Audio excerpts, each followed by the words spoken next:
D'accord. What did I like? Reading stuff like that. And, I always try to put pieces together about what happened. I remember I had a magazine that my father bought, and I read about Germany, after the Berlin Wall fell, remember? And I remember when we were young, we were doing stuff with my siblings, games like you have to do countries and capital cities, and you have to remember where they were in the map of the world. And then I remember that at the time we didn't used to say Germany or me. We used to say, because I was a child, but I remember we were doing games like that. We used to say we used to say in French. Huh? We used to say Republic, Democratic Republic of Germany, and Federal Republic of Germany. That's what we used to say. I translate it in French from French, but I don't know how they say it in English.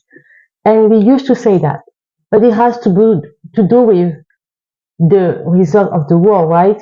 And then later on, I think, if I'm not wrong, please, you always can make any comment that this is wrong about the year.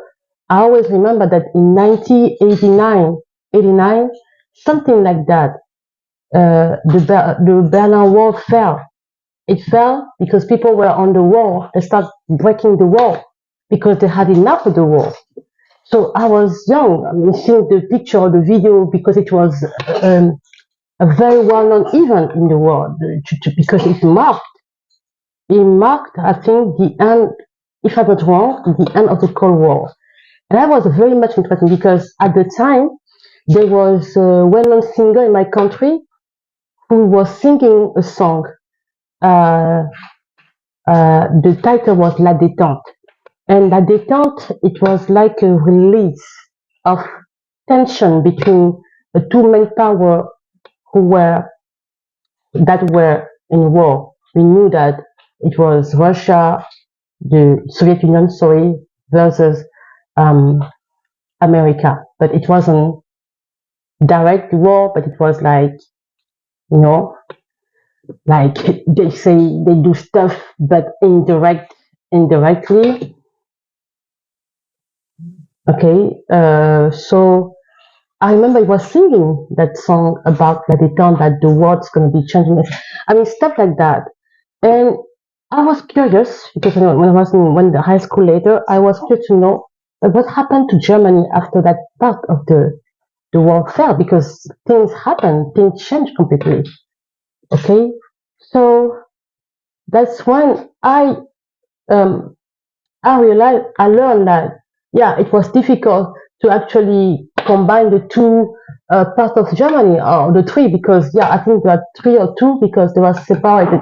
I think the part of Soviet Union, the American part, I think, and the British part, something like that. So it was like a difference, completely different, and people have to adjust.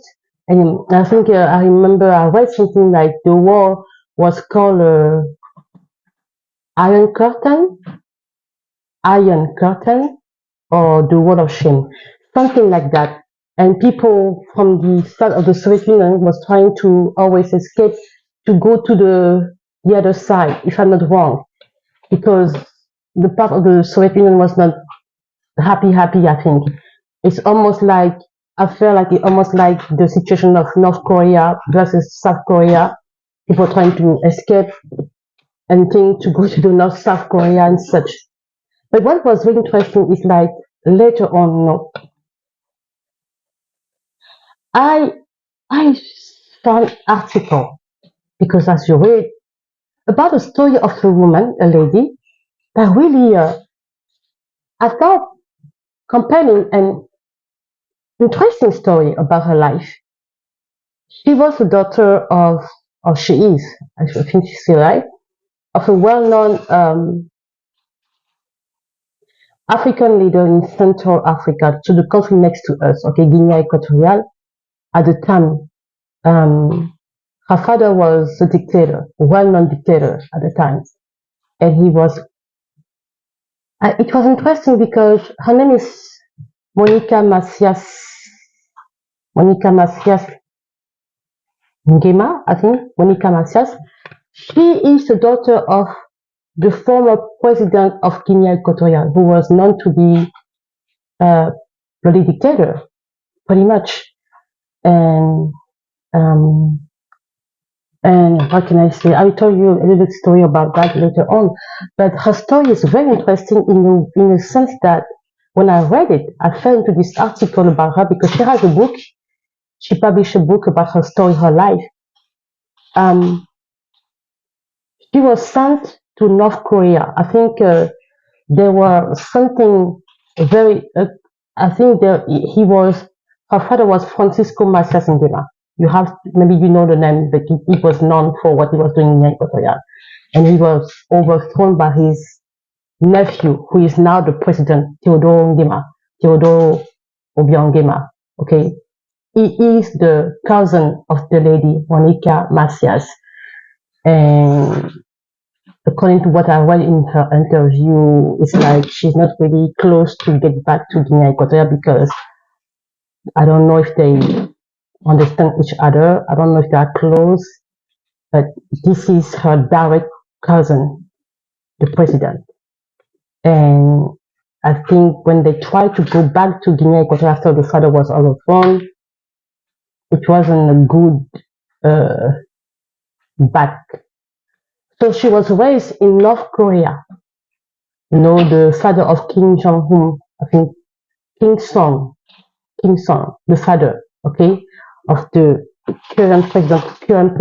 present president of North Korea, was like a father to her. You see what I mean?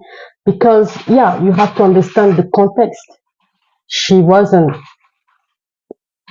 She was a child. She happened to be raised in the place where, from a dictator to another one, and that King Song, I think King Song, who welcomed her and her siblings in a dormitory in Pyongyang, the capital city of North Korea. And she grew up there.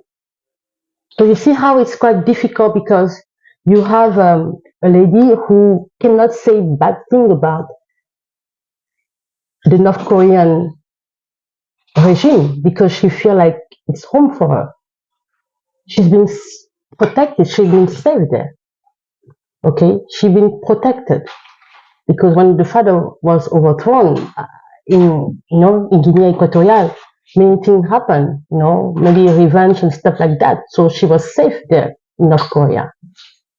But her story will be different than North Korean activist. Okay, you have I don't know her name. She's well known, and she often talking. She's a North Korean activist. She talked a lot about the regime in North Korea, how the people live, and how it is just like difficult, But then, if you are putting these two ladies in the same room, it will be difficult because one will say, "No, I was saved there. It's my home. North Korea is my home." The other one will say, "No, we live in a very oppressive dictatorial system." Anyway, that's not the point here. I just want to, if you are curious to know about her story, she has a book and you can read about her. I felt that it was interesting to know something different, a story, a very compelling story, a very touching story,